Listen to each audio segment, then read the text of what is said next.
Les fournisseurs de la restauration hors domicile surfent sur une vague porteuse.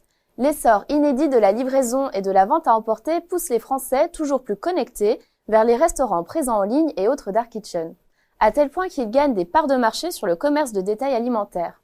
En parallèle, le thème du développement durable devient central, tandis qu'une nouvelle mesure de la loi Egalim entre en vigueur dans la restauration collective. Autant de facteurs de mutation qui ont été analysés dans la nouvelle édition de l'étude Xerfi Precepta intitulée « Les nouveaux défis des fournisseurs face à la mutation de la restauration hors domicile ». Si ces transformations s'avèrent de formidables leviers de croissance pour les fournisseurs de la restauration hors domicile, elles exigent d'ajuster les modèles d'affaires.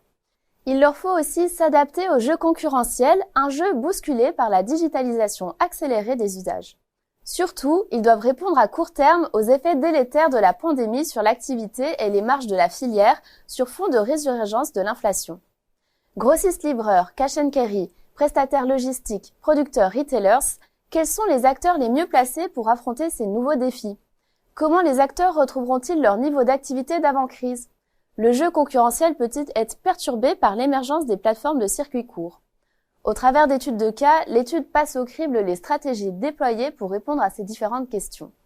Parmi ces stratégies, citons les rapprochements entre les acteurs afin de gagner en pouvoir de marché, comme l'illustrent les opérations récentes entre Pomona et DGF, ou encore entre C10 et Distriboisson. Deuxième axe analysé, le déploiement de la vente en ligne, qui passe par des investissements dans le e-commerce et les marketplaces. L'étude se penche notamment sur les stratégies mises en place par France Boisson ou le marché d'intérêt national de Rungis.